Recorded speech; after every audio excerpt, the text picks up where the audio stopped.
जी माता जी आ रही है। ठीक है। हरे कृष्ण एवरीवन। हम रूप गोस्वामी जी द्वारा विरचित उपदेशामृत को पढ़ने का प्रयास कर रहे हैं। तो इसके चौथे श्लोक पे हम पहुंच गए हैं। चौथा श्लोक है, ददाति प्रतिगृह्णाति गुह्यम् आख्याति पृच्छति भुङ्क्ते भोजयते चैव षड्विधं प्रिय लक्षणम। षड्विधम प्रीति लक्षणम आना चाहिए यहाँ। ठीक है। तो 6 प्रकार की चीजें हैं कि आ, जिनसे भक्तों के बीच में प्रेम बना रहता है। दान देना या दान स्वीकार करना, मतलब दो भक्त एक दूसरे में गिफ्ट्स का आदान प्रदान करते रहे। गिफ्ट का आदान प्रदान कुछ भी हो सकता है, कोई धार्मिक पुस्तक हो सकती है ना, और कुछ भी। राइट। और मन की बात किसी से पूछना और अपने मन की बात बताना। प्रसाद स्वीकार करना, मतलब प्रसाद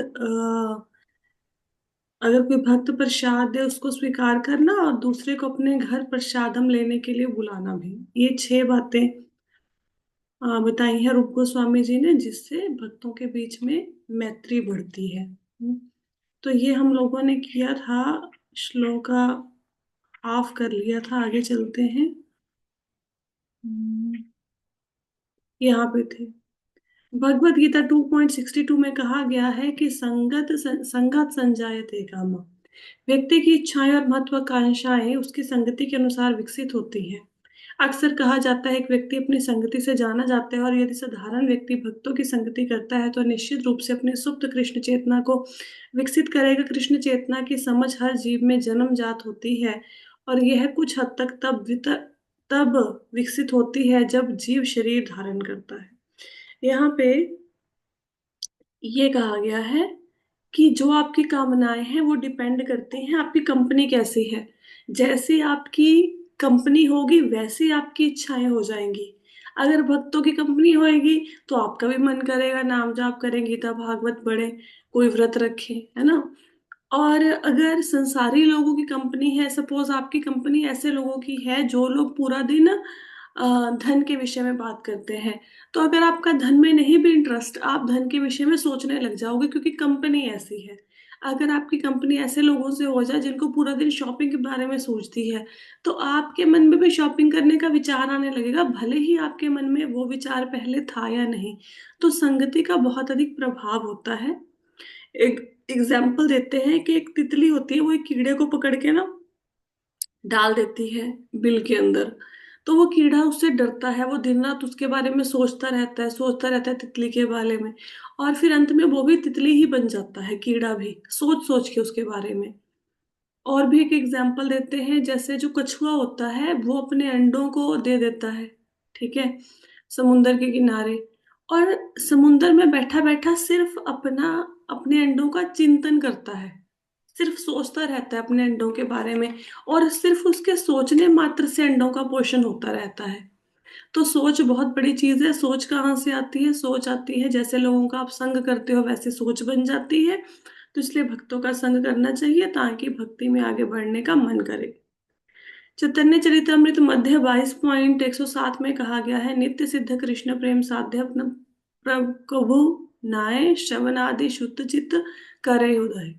कृष्ण के प्रति शुद्ध प्रेम जीवों के हृदय में हमेशा स्थापित रहता है। यह किसी अन्य स्रोत से प्राप्त होने वाली चीज नहीं है। जब श्रवण और कीर्तन से हृदय शुद्ध होता है तो जीव स्वाभाविक रूप से जागृत हो जाता है। यह यहाँ पे ये बताया गया कि कृष्ण प्रेम हर एक के जीवन में होता है। जैसे ही व्यक्ति का जन्म होता है वो कृष्ण प्रेम के साथ ही जन्म लेता है, कृष्ण चेतना के साथ, सॉरी, कृष्णा कॉन्शियस हर व्यक्ति होता है। और धीरे धीरे ये कृष्णा कॉन्शियसनेस उसकी भक्तों की संगति से बढ़ जाती है। जैसे कि लकड़ी है, लकड़ी में जलने का गुण पहले से विद्यमान होता है, सिर्फ एक चिंगारी की जरूरत होती है, थोड़ी सी कोई अग्नि जलाएगा तो आग जल पड़ेगी, है ना। तो लकड़ी में जलने का गुण पहले से विद्यमान है।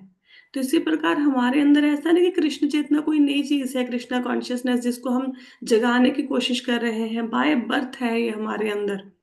जैसे एक बच्चा है, उसको डर लगता है, वो डर लगता है तो अपनी आंखें बंद कर लेता है।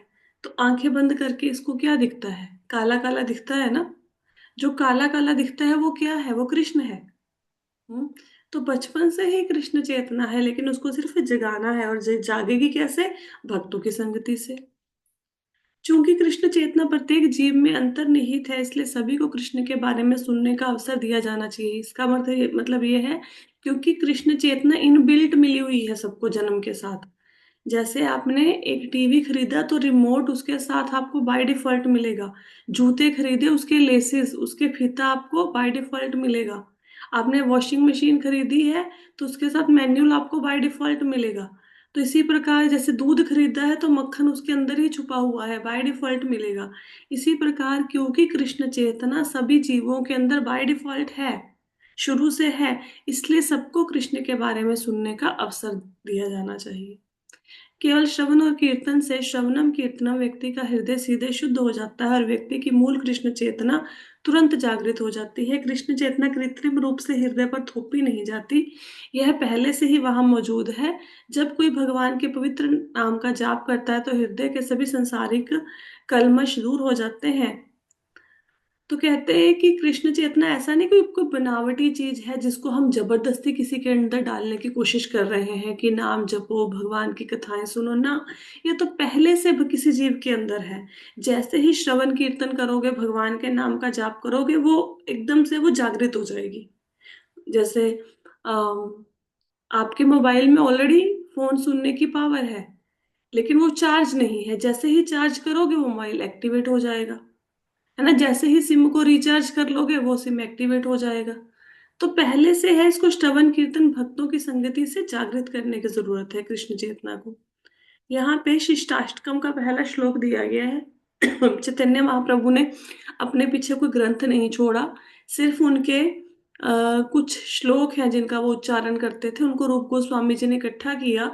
इन 8 श्लोकों को भगवान चैतन्य की शिक्षाओं के रूप में जाना जाता है। इनमें से एक श्लोक लिया गया है।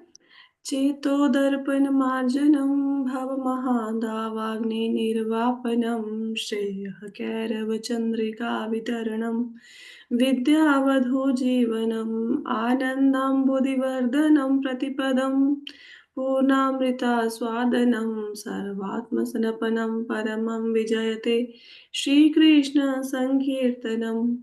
तो यहाँ पे चैतन्य महाप्रभु कहते हैं अपने श्लोक में कि श्री कृष्ण संकीर्तन की जय हो, जो वर्षों से जमा हुई सारी धूल को हृदय से साफ कर देता है और बद्ध जीव की बार बार जन्म और मृत्यु की अग्नि को बुझा देता है। तो भगवान कृष्ण के संकीर्तन को की जय की गई है कि हमारे हृदय पे अनंत जन्मों से एक धूल जम गई है। जैसे एक शीशा है, बहुत सालों तक उसको कमरे में बंद रखो तो उसके अंदर आप अपनी शक्ल नहीं देख पाओगे। जैसे ही कपड़ा लेके उसको साफ करोगे तो आपको अपने मिरर में इमेज प्रकट हो जाएगी, आप शीशे में अपने आप को देख पाएंगे। इसी प्रकार हमारे हृदय पे करोड़ों अरबों वर्षों से धूल जम गई है, भौतिक कल्मश की, काम क्रोध लोभ मोह अहंकार की। तो जैसे ही भगवान के नाम का कीर्तन करते हैं तो ये धूल एकदम से साफ होनी शुरू हो जाती है। और ये धूल साफ होने से क्या होगा? जो हमारे भौतिक कल्मश की धूल हृदय पे जम गई है, अगर ये साफ हो जाएगी तो भगवान के दर्शन होंगे और हम जन्म मृत्यु के चक्कर से बच जाएंगे। तो ये होगा कैसे, साफ होगी कैसे? जब हम भगवान के नाम का कीर्तन करेंगे। यह संकीर्तन आंदोलन मानवता के लिए सबसे बड़ा आशीर्वाद है, क्योंकि यह आशीर्वाद देने वाले चंद्रमा की किरणों को फैलाता है। यह सभी पारलौकिक ज्ञान का जीवन है। यह पारलौकिक आनंद के सागर को बढ़ाने वाला है और हमें उस अमृत का पूरा स्वाद लेने में सक्षम बनाता है, जिसके लिए हम हमेशा उत्सुक रहते हैं। तो कहते हैं जो भगवान कृष्ण के हरि नाम संकीर्तन का आंदोलन है, ये चंद्रमा की भांति अपनी किरणों को फैलाता है। मतलब आप कीर्तन करना शुरू करो, आप देखना भीड़ अपने आप इकट्ठी हो जाएगी। कीर्तन नाम अपने हमें मतलब आकर्षित करता है। हरे कृष्ण संकीर्तन और आनंद के सागर को बढ़ाता है, और हमें उस अमृत का आस्वादन करना चाहिए। हमें हमें लगता है ना, हमें सुख शांति चाहिए। कैसे मिलेगी सुख शांति? सुख शांति मिलेगी भगवान के नाम का कीर्तन करके। कीर्तन करेंगे तो आनंद आएगा उसमें। महामंत्र का जाप करने वाला ना केवल शुद्ध होता है, बल्कि जो कोई भी हरे कृष्ण कृष्ण कृष्ण हरे हरे, हरे राम राम राम हरे हरे का दिव्य स्पंदन सुनता है, उसका हृदय भी शुद्ध हो जाता है। अब देखो, कई बार ये कहा जाता है कि नाम का जाप तो मुंह में अ, गुप्त रूप से करते हैं, ऊंचा ऊंचा तो नहीं बोलते। अगर गुरु ने कोई नाम दिया है तो उसको मन में गाना चाहिए। तो फिर हम लोग हरे कृष्ण क्यों कहा जाता है कि हरे कृष्ण ऊंचा ऊंचा बोलो? और इस्कॉन में तो आपको ये कहेंगे कि आपने हरे कृष्ण, यही हरे कृष्ण महामंत्र ही गुरु का मंत्र है। जब आपकी दीक्षा होगी, किसी की होगी होगी या किसी की होगी फ्यूचर में, तो आप देखेंगे कि जब दीक्षा होती है तो वो कोई नाम नहीं देते, कोई मंत्र नहीं देते, क्योंकि मंत्र पता ही है कि हरे कृष्ण महामंत्र ही है। सिर्फ माला दी जाएगी और आपको एक आध्यात्मिक नाम दिया जाएगा। जैसे अंजलि माता जी का ये आचार्य मनिमा देवी दासी, इनको नाम मिला, ये इनको तब मिला जब इनकी दीक्षा हो गई, है ना। तो ये सिर्फ माला दी जाएगी और आपको ये नाम दिया जाएगा, आध्यात्मिक नाम। और हरे कृष्ण महामंत्र नहीं दिया जाएगा, क्योंकि यही नाम जपना है। चाहे किसी की दीक्षा हुई है, चाहे किसी की दीक्षा नहीं हुई, यही नाम जपना है। और कहा जाता है कि ये नाम जब माला करनी है, क्या बताया जाता है कैसे माला करनी है? कोई नहीं कहता कि मुंह में माला करो, मन के अंदर नाम का जाप करो। कहते हैं ऊंचे ऊंचे बोल के जाप करना है। तो इस्कॉन में कैसे जाप करने का तरीका क्या है? सब लोग बोलते हैं हरे कृष्ण कृष्ण कृष्ण हरे हरे, हरे राम राम राम हरे हरे, ऐसे ऊंचा ऊंचा बोल के 16 माला कंप्लीट करते हैं। क्यों? क्योंकि देखो, हमारे आसपास की जो इतने सारे आत्माएं हैं, जैसे कोई पेड़ लगा हुआ है आपके पास में, घर में कोई कुत्ता बैठा है, तो वो तो हरे कृष्ण महामंत्र का जाप नहीं कर सकते। तो जब हम नाम का जाप करते हैं तो उन आत्माओं का उद्धार होता है। हर समय हवा में बहुत सारे सूक्ष्म जीव होते हैं, इस समय भी हैं। तो अभी ये क्या, क्यों जैन धर्म में मुंह पर पट्टी बांधते हैं? क्या रीजन है इसका? ताकि हमारे मुंह की हवा से जीवाणु ना मर जाएं, कीटाणु ना मर जाएं जो हवा में होते हैं, है ना। तो जीव हत्या को रोकने के लिए ऐसा किया जाता है। अब नंगे पैर चलते हैं, नंगे पैर चलने का कारण क्या है?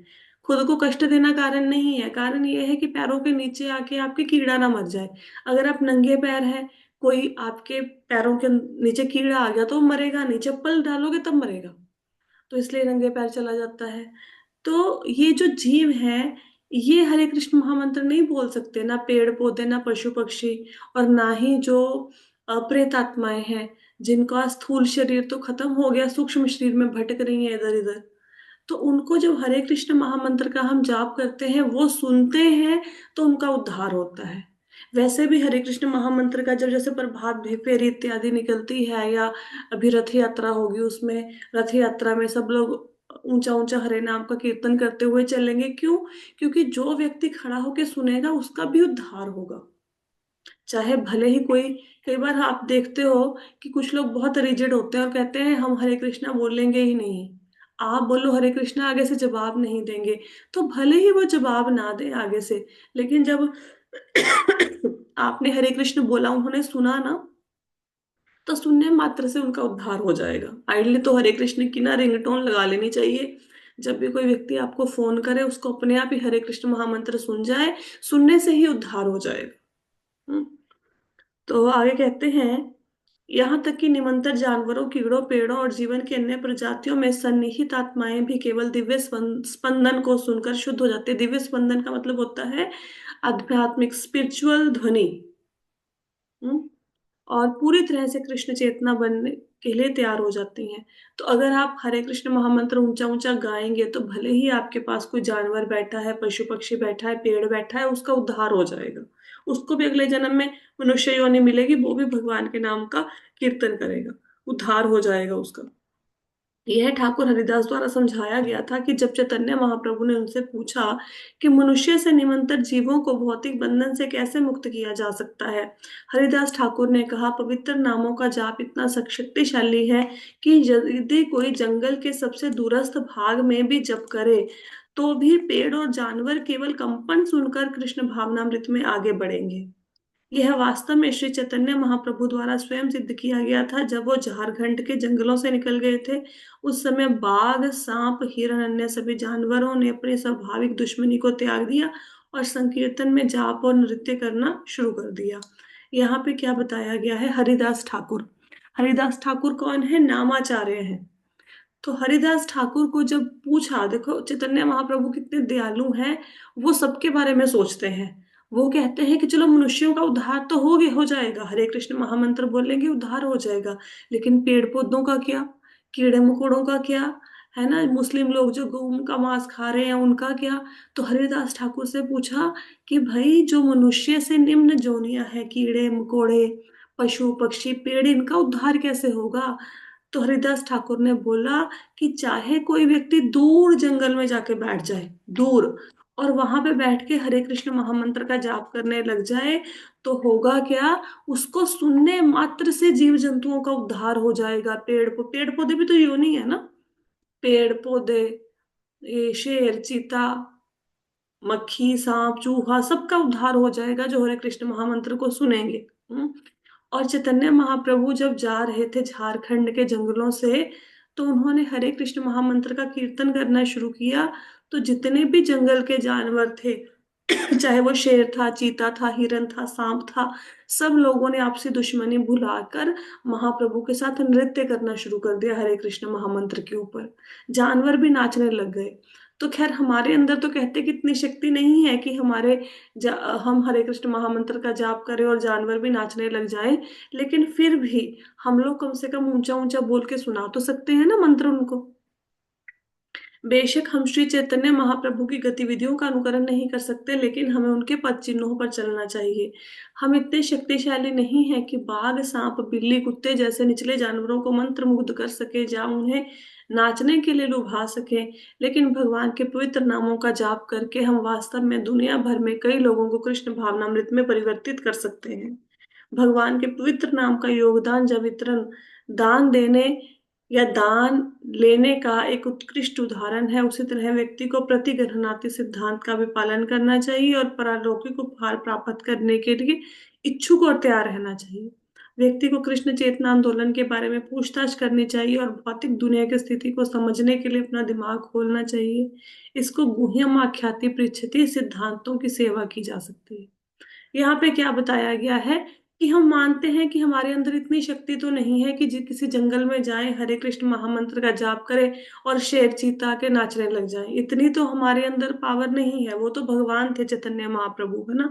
लेकिन फिर भी हम लोग जब कृष्ण मंत्र का उच्चारण करेंगे, कीर्तन करेंगे, तो बहुत सारे लोग इस कीर्तन की तरफ आकर्षित होंगे और फिर वो हमसे पूछताछ करेंगे कि भाई कौन सा मंत्र गा रहे हो, कहाँ से आए हो, अच्छा मंदिर से आए हो, अच्छा मंदिर में रोज ही ऐसा कीर्तन होता है, अच्छा हम भी आएंगे मंदिर में। ठीक है, तो धीरे धीरे बाकी लोग भी कृष्ण भावनामृत आप उनको दे सकते हो, भगवान कृष्ण का नाम दे सकते हो। हाँ, तो जो हमने ऊपर पढ़ा कि भक्तों के बीच में उपहारों का आदान प्रदान होना चाहिए, गिफ्ट्स का, तो गिफ्ट क्या है, ये हरे कृष्ण महामंत्र ही गिफ्ट है। हरे कृष्ण महामंत्र अगर आपने किसी को हमने कोई गिफ्ट दे दिया, सपोज किसी को हम लोगों ने कोई सूट गिफ्ट कर दिया, कितने दिन चलेगा, फट जाएगा एक दिन, है ना, खत्म हो जाएगा वो सूट। लेकिन अगर किसी को हमने हरे कृष्ण महामंत्र दे दिया, किसी के मुख से निकलवा दिया या खुद ने बोल दिया, तो जीवन का उद्धार हो जाएगा। एक बार बोलने मात्र से उद्धार हो जाते हैं, सिर्फ एक बार कृष्ण नाम बोला, सारे पाप खत्म, इतना ज्यादा प्रभाव है। कुछ लोग मेरे से पूछते हैं कि हम विष्णु सहस्त्र नाम का जाप कर रहे हैं, तो क्या सही है। देखो, अगर कोई 3 बार विष्णु सहस्त्र नाम का जाप करे, विष्णु सहस्त्र नाम क्या है, विष्णु जी के 1000 नाम है, भगवान विष्णु के। अगर कोई 3 बार इनका जाप करे मतलब 3000 हो गए, और एक बार राम कह दे, तो एक बार राम कहना विष्णु सहस्त्र नाम का 3 बार पाठ करने से ज्यादा प्रभाव डालता है। एक राम मंत्र विष्णु सहस्त्र नाम के 3 बार जाप से ज्यादा आपको फल देगा। और एक कृष्ण नाम, अगर राम नाम बहुत बार आप लोगे, उससे भी बड़ा है एक कृष्ण नाम। कृष्ण नाम को राम नाम से भी ऊपर बताया गया है, क्योंकि राम नाम आपको तार देगा जगत से, जगत के जीवन मृत्यु के चक्कर से तार देगा। लेकिन कृष्ण नाम क्या करता है, कृष्ण नाम भगवान का प्रेम देता है। राम नाम तारक मंत्र है, कृष्ण नाम पारक मंत्र है, इससे भगवान का प्रेम मिलता है। तो किसी को कृष्ण महामंत्र का उच्चारण करवाना या खुद करना, ये वास्तव में सबसे अच्छा गिफ्ट है। इसी को ददाति प्रतिगृहणाति कहते हैं। प्रतिगृहणाति ये है, किसी ने आपको हरे कृष्णा बोला, आप भी बदले में हरे कृष्णा बोल रहे हो, ये आपका गिफ्ट का आदान प्रदान हो गया। ठीक है। और कहते हैं कि इसके बारे में जानकारी भी इकट्ठी करनी चाहिए, इस आंदोलन के बारे में, कृष्ण चेतना, कृष्ण कॉन्शियसनेस क्या है, इसको समझना चाहिए। यही है जो गुह्यम आख्याति पृच्छति कहते हैं ना, कि किसी के मन की बात पूछो, अपनी बात किसी के साथ शेयर करो। इसका मतलब क्या है कि पूछो भक्तों से कि आप भक्ति में प्रगति कर रहे हैं, कैसे कर रहे हैं, उनका अनुकरण करो। एक जो एक्सपीरियंस्ड भक्त है, उनके सानिध्य में रह के जैसा वो कहते हैं वैसा करो। जैसा कि अभी मैंने कार्तिक मंथ के व्रत रखे थे, एक समय भोजन किया था, तो वो कैसे किया, वो व्रत कैसे रखे, मैंने अपने सीनियर से बात करी। सीनियर जो माताएं हैं, उनसे पूछा मुझे कैसे व्रत रखना चाहिए, उन्होंने मुझे बताया कि ऐसे ऐसे करके आप रखो। फिर उनके अनुगत्य में, उनके उनको फॉलो करके ये मैंने व्रत रखे, अपने मन से नहीं रखे। तो सीनियर के अनुगत्य में उनको फॉलो करते हुए व्रत रखे, तो व्रत कंप्लीट भी हुआ। ठीक है। तो ऐसे जो एक्सपीरियंस्ड भक्त होते हैं, उनसे पूछना चाहिए कि वो भक्ति में प्रगति कैसे कर रहे हैं। है ना, कोई व्यक्ति से सुबह उठा नहीं जाता, तो पूछो सीनियर से कि आप कैसे उठते हो, क्या आपकी दिनचर्या है, आप भी तो घर का काम करते हो, सारे काम करते हो, आप कैसे निपटाते हो, कैसे इतना समय निकाल पाते हो कि आप माला का जाप भी कर लो, सेवा भी कर लो। तो सीनियर से पूछना चाहिए। यही गुह्यम आख्याति पृच्छति है, कि मन की बात पूछना और अपनी मन की बात दूसरों से कहना। आगे कहते हैं, अंतर्राष्ट्रीय कृष्ण भावनामृत संघ के सदस्य प्रत्येक रविवार को अपनी सभी शाखाओं में प्रेम भोज का आयोजन करते हैं। तो संघ के सदस्यों और समर्थकों को अपने साथ भोजन करने के लिए आमंत्रित करते हैं। बहुत से इच्छुक लोग प्रसाद ग्रहण करने आते हैं, और जब भी संभव होता है वे संघ के सदस्यों को अपने घर आमंत्रित करते हैं और भरपूर प्रसाद खिलाते हैं। इस तरह संघ के सदस्य और आम जनता दोनों लाभान्वित होते हैं। तो आप देखोगे इस्कॉन के हर सेंटर में संडे फीस्ट का आयोजन होगा ही होगा। संडे को जो लंगर मिलता है ना, प्रसादम मिलता है, ये इस्कॉन के हर सेंटर में मिलता है। ये फीस्ट क्यों आयोजित की जाती है, संडे फीस्ट इसलिए की जाती है कि कम से कम भक्त एक दूसरे से मिले, उनमें आपस में मैत्री के संबंध स्थापित हो। और भगवान का प्रसाद, अगर भगवान के प्रसाद का आप एक कौर भी खाएंगे तो करोड़ों यज्ञों का फल मिलता है, करोड़ों, एक बाइट खाने से भगवान के प्रसाद की। तो हम लोग तो पेट भर के खाते हैं, खूब खाते हैं संडे वाले दिन, तो कितना उद्धार होता होगा, है ना। और कभी कभी भक्तों को अपने घर पे आमंत्रित भी करना चाहिए, और उनको प्रसाद बना के खिलाना भी चाहिए। तो इससे खाने वाले खिलाने वाले दोनों का ही उद्धार होता है। अब कल मैंने देखा किसी का बर्थडे था, कोई मंदिर में आए हुए थे, कल हम मंदिर गए थे इवनिंग में, तो उन्होंने अपने घर पे कुछ बनाया, अच्छा सामान बनाया, खाने पीने का प्रसादम बनाया, वो बना के ले आए, दो उसमें कैसरोल्स में भर के, और भगवान को उसका प्रसाद लगवाया, और फिर बोला कि यहाँ पे सबको बांट दो। तो बर्थडे मनाने की यही सही विधि है। घर पे कोई अच्छा सा प्रसाद बनाओ, भगवान के मंदिर में जाओ, उनको भोग लगाओ, भक्तों को बांटो। कितने वैष्णवों के अंदर वो प्रसाद जाएगा, ये यही सबसे बढ़िया फीस्ट है, यही करना चाहिए। तो कहते हैं, लोगों को तथाकथित योगियों, ज्ञानियों, कर्मियों, परोपकारियों की संगति छोड़ देनी चाहिए, क्योंकि उनकी संगति से कोई लाभ नहीं हो सकता। यदि कोई वास्तव में मानव जीवन का लक्ष्य प्राप्त करना चाहता है, तो उसे कृष्ण भावनामृत आंदोलन के भक्तों की संगति करनी चाहिए, क्योंकि एकमात्र ऐसा आंदोलन है जो व्यक्ति को ईश्वर के प्रति प्रेम विकसित करना सिखाता है। धर्म मानव समाज का विशेष कार्य है, यह मानव समाज और पशु समाज के बीच में अंतर स्थापित करता है। पशु समाज में कोई चर्च, मस्जिद या धार्मिक व्यवस्था नहीं होती। दुनिया के सभी भागों में, चाहे मानव जीवन कितना भी दलित क्यों ना हो, धर्म की कोई ना कोई व्यवस्था आवश्यक है। यहाँ के जंगलों में रहने वाले आदिवासी मूल निवासियों में भी धर्म की व्यवस्था है। जब कोई धार्मिक व्यवस्था विकसित होकर ईश्वर प्रेम में बदल जाती है, तो वह सफल होती है। क्या बताया गया है? पहले तो हमें ये कोशिश करनी चाहिए, जैसे मैंने आपको बर्थडे का एग्जांपल दिया, घर में किसी का भी, देखो बर्थडे पे सबसे बढ़िया चीज पता है क्या होती है, सबसे अच्छी चीज ये होती है, वैष्णवों को भोजन खिलाया जाए। वैष्णवों को भोजन कैसे खिलाएंगे? सबसे बढ़िया बात यह है, घर में कुछ भी बनाओ, थोड़ा सा हलवा बना लो, खीर बना लो, कुछ भी, आपको पकोड़े का मन है पकोड़े बना लो, कुछ भी अनियन गार्लिक के बिना बनाओ, मंदिर में जाओ, और वहां पे भगवान को भोग लगवाओ और बोलो ये प्रसाद बांट दो सब भक्तों में। ये सबसे अच्छी पार्टी है। इससे जिसका बर्थडे है उसको कितना लाभ मिलेगा। स्पेशली बच्चों के बर्थडे पे इतना काम तो करना ही चाहिए। हम कितना देखो पूरा दिन कुकिंग में पूरी जिंदगी निकल जाती है हमारी खाना बनाते हुए। माताओं की तो यही जीवन ही है ना। फीमेल्स का क्या जीवन है। आधा से ज्यादा समय तो किचन में निकल जाता है। जब मेरा घर बना तो मैंने ये बोला कि किचन अच्छी होनी चाहिए क्योंकि मेरी जिंदगी तो यहीं पे निकलनी है। हम अपने जीवन का अधिकांश भाग किचन में बिताते हैं। तो वैसे भी तो घर के काम करते ही हैं। अगर हम किसी का बर्थडे है हमारे घर में, पति का है, पत्नी का है, बच्चे का है, अगर थोड़ा सा हलवा कोई प्रसाद बना के हम मंदिर में भोग लगवा देंगे, कितनी की बड़ी बात है। कोई बड़ी बात नहीं। और कितना जिसका बर्थडे है उसको कितना फल मिलेगा उसका अंदाजा भी नहीं लगा सकते हम लोग। ऐसा करना चाहिए। और क्या कह रहे हैं, बता रहे हैं कि ज्ञानी योगी कर्मियों की संगति को छोड़ देना चाहिए। ये जो बहुत ज्यादा लोग समाज सेवा में घुसे हुए हैं या बहुत ज्यादा धन कमा रहे हैं, योगी हैं, उनकी संगति को छोड़ दो। भक्तों की संगति करो। और भक्तों की संगति से क्या होगा, आपका जो सोया हुआ कृष्ण प्रेम है वो जाग जाएगा। और कहते हैं मनुष्य और पशुओं में क्या अंतर है। मनुष्य खाना खाते हैं, पशु खाना खाते हैं। मनुष्य सोते हैं, पशु सोते हैं। मनुष्य बच्चे पैदा करते हैं, पशु पैदा करते हैं। मनुष्य अपनी रक्षा की कोशिश करते हैं, पशु पक्षी कोशिश करते हैं। घोंसला बना के गुफा में रह के क्यों रह रहे हैं, अपने आप को सुरक्षित करने के लिए। तो कौन सी चीज है जो मनुष्य को पशुओं से अलग करती है, वो है धर्म का पालन। पशु धर्म का पालन नहीं कर सकते, मनुष्य धर्म का पालन कर सकते हैं। तो अपने अपने धर्म का पालन करना चाहिए। हर व्यक्ति का कोई ना कोई धर्म होता है। आप आदिवासी एरिया में भी चले जाओ ना, वो भी किसी ना किसी देवता की पूजा करते हैं। तो मनुष्य और पशुओं में अंतर यह है कि मनुष्य धर्म का पालन कर सकता है, पशु पक्षी नहीं कर सकते।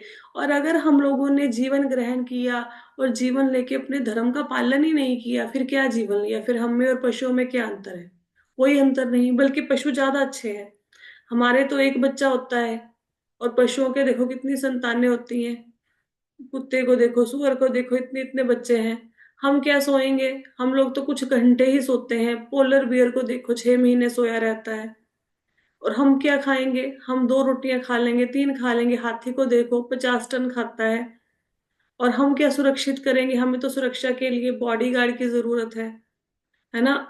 सेफ्टी के लिए हम लोगों ने कैमरा लगवा रखे हैं। पशु बिना कैमरों के, बिना बॉडीगार्ड के अपने को सुरक्षित करते हैं। तो खाने पीने, आहार, निद्रा, भय, मैथुन में पशु हमसे अच्छे हैं। वो हमसे ज्यादा बेटर कर रहे हैं सारी चीजें। लेकिन हम लोग हैं धर्म का पालन कर रहे हैं, पशु नहीं कर सकते। इसलिए मानव जीवन धर्म का पालन करने के लिए मिला है, तो धर्म का पालन करना चाहिए। जैसे कि श्रीमद् भागवतम के प्रथम स्कंद 1-2-6 में कहा गया है, सभे पुंसाम परो धर्मो ये तो भक्ति रथोक्षजे अहेतुक्या अप्रतिहता ये आत्मा सुप्रसिद्धति। सभी मानवता के लिए सर्वोच्च व्यवसाय धर्म वह है जिसके द्वारा परालौकिक भगवान की प्रेम पूर्ण भक्ति सेवा प्राप्त कर सकता है। ऐसी भक्ति सेवा आत्मा को पूरी तरह से संतुष्ट करने के लिए अप्रेरित और निर्बाध होनी चाहिए। तो कहते हैं सबसे बड़ा धर्म क्या है मनुष्य का, हम कह रहे हैं धर्म का पालन करना चाहिए। क्या धर्म है, धर्म है भगवान की भक्ति करना। और भक्ति कैसी होनी चाहिए, अहेतुकी और अप्रतिहता। अहेतुकी का मतलब है बिना किसी कारण के भक्ति करनी है, संसारिक इच्छाएं हैं इसलिए नहीं करनी, भगवान का प्रेम प्राप्त करने के लिए भक्ति करनी है। और अप्रतिहता होनी चाहिए भक्ति, अखंड होनी चाहिए। ये नहीं अभी भक्ति कर रहे हैं फिर छोड़ दी 6 महीने के लिए, फिर शुरू कर ली, फिर 2 साल का ब्रेक ले लिया, फिर भक्ति शुरू कर ली। अखंड होनी चाहिए। यदि मानव समाज में सदस्य वास्तव में मन की शांति शांति और मनुष्य तथा राष्ट्रों के बीच में मैत्रीपूर्ण संबंध स्थापित करना चाहते हैं तो उन्हें कृष्ण भावना में धर्म का सिद्धांत पालन करना चाहिए, जिसके द्वारा वे भगवान कृष्ण के प्रति सुप्त प्रेम को विकसित कर सकते हैं। जैसे ही लोग ऐसा करेंगे उनके मन तुरंत शांति और स्थिरता से भर जाएंगे। अब देखा जाए तो इतने सारे राष्ट्रों की आपस में लड़ाइयां हो रही हैं। एक देश दूसरे देश से लड़ रहा है। क्यों लड़ रहा है, थोड़ी सी जमीन के टुकड़े के लिए। अब लोग चाहते हैं कि देश आपस में ना लड़े, उसके लिए कितनी सारी नीतियां बना ली, कितनी योजनाएं बना दी, लेकिन सब विफल हो गई। फिर भी लोग आपस में झगड़ा कर रहे हैं। इंसान इंसान से झगड़ा कर रहा है, राष्ट्र देश एक दूसरे से झगड़ा कर रहे हैं। जैसे आप जाओ साउथ में, तो अगर आप नॉर्थ इंडियन हो आपको सम्मान नहीं देंगे।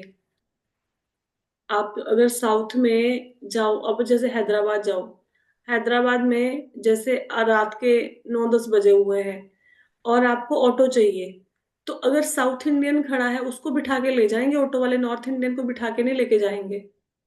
कभी आप उनका व्यवहार देखना, मतलब अगर आपने उनको थोड़ा सा टच भी कर दिया ना गलती से, वो नहा के आएंगे। इतना ज्यादा भेदभाव करते हैं। दो दो राष्ट्रों के बीच में, दो राज्यों के बीच की बात हो रही है, और वो इंसान नहीं समझते नॉर्थ इंडियन वालों को, तो ये ऐसे ही है, ये बात करना पसंद नहीं करते इनसे। तो ये क्यों झगड़े हो रहे हैं देश के बीच में, क्यों लोग आपस में झगड़ा कर रहे हैं इतना ज्यादा?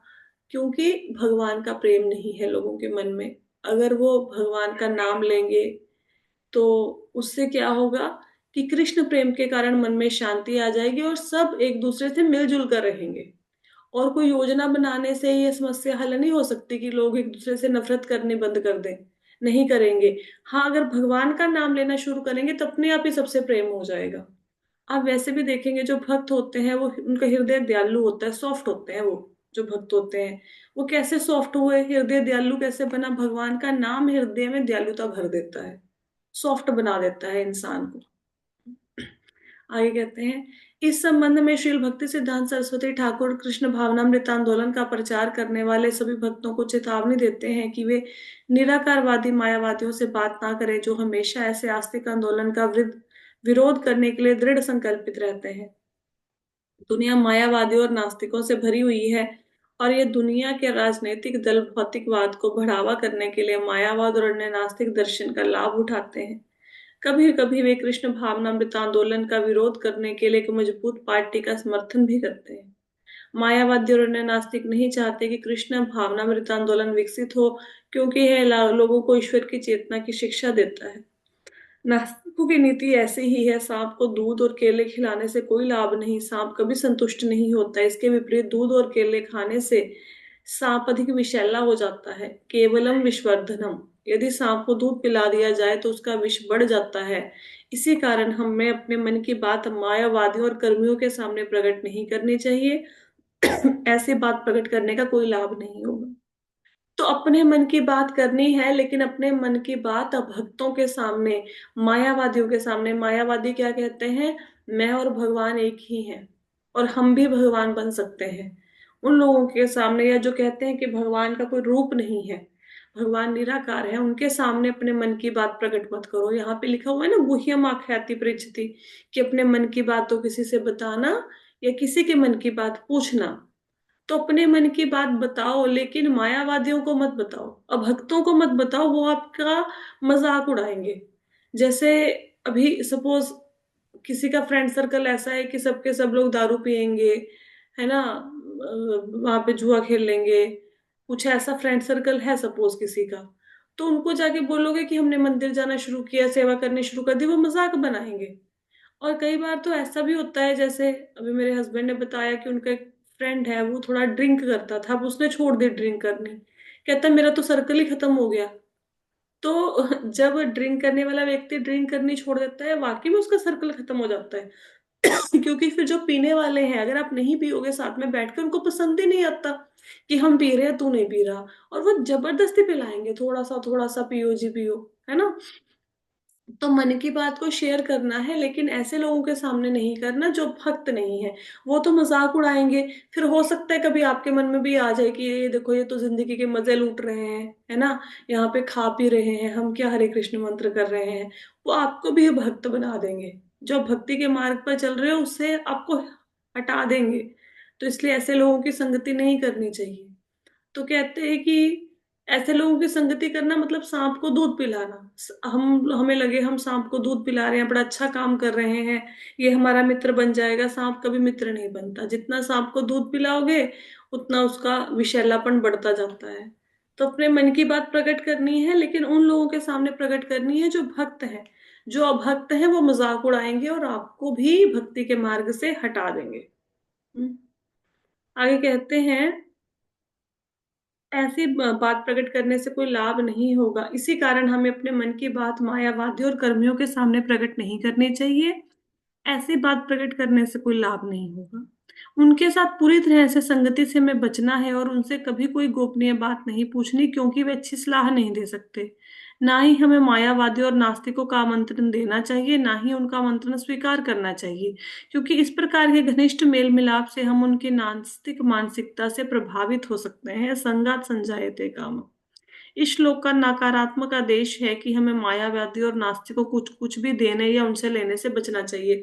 तो सेम बात है कि जो लोगों का भगवान में विश्वास नहीं है, जो मायावादी है, नास्तिक हैं, उनको ना तो आमंत्रित करो अपने पास और ना ही उनके पास जाओ, क्योंकि उनकी संगति करने से आपकी भक्ति में प्रॉब्लम क्रिएट हो जाएगी। श्री चैतन्य महाप्रभु ने चेतावनी दी है, विषय अन्न खाइले दुष्ट होए मन। संसारिक लोगों द्वारा तैयार भोजन से व्यक्ति का मन दुष्ट हो जाता है। जो हम खाना खाते हैं वो किसने बनाया, उसकी मानसिकता कैसी है जो खाना बनाने वाला है, या फिर जो खाना बनाने वाला है वो भक्त है कि नहीं है, और वो निराकारवादी है, नास्तिक है, कैसा है, आ, इसका आपके ऊपर बहुत प्रभाव पड़ेगा। जो व्यक्ति खाना बना रहा है वो खाने के साथ साथ अपनी चेतना को उस खाने में ट्रांसफर कर देता है, अपनी चेतना को। तो इसीलिए कहते हैं कि ज्यादा होटल इत्यादि में नहीं खाना चाहिए, क्योंकि वो जो शेफ खाना बना रहा है वो सपोज घर से दुखी होके आया, परेशान होके आया, गुस्से में खाना बना रहा है, तो वो गुस्सा खाने के थ्रू आपके अंदर आके बैठ जाएगा। हाँ। तो जो जिसके हाथ का बना हुआ खाना खाएंगे वैसा ही मन हो जाएगा। भक्त के हाथ का खाना खाएंगे। और स्पेशली माताओं को ये चाहिए कि खाना बनाते हुए भगवान के नाम का जाप करते हुए खाना बनाए, क्योंकि आपकी चेतना पूरे घर की चेतना को प्रभावित कर देगी। अगर खाना बनाते हुए मन में बुरे विचार आ रहे हैं, लड़ाई झगड़े वाले विचार आ रहे हैं, तो सारा घर परेशान रहेगा, हमेशा वो दुखी रहेगा, उनमें उनके अंदर द्वेष खत्म नहीं होगा। तो खाना, जिसके हाथ का खाना खाते हैं उसकी चेतना हमारे अंदर ट्रांसफर हो जाती है, इसलिए अभक्तों के हाथ से बना हुआ खाना नहीं खाना चाहिए। जैसा खाओ अन्न वैसा हो जाता है मन। तो ये बताया गया है। तो आज तो हम इस श्लोक को कंप्लीट नहीं कर पाए, थोड़ा सा ही रह गया, कल ये हमारा श्लोक कंप्लीट हो जाएगा। क्वेश्चन तो नहीं है किसी का? नहीं। ठीक है जी। कल की कथा में फिर से भेंट होगी, तब तक के लिए हरे कृष्ण।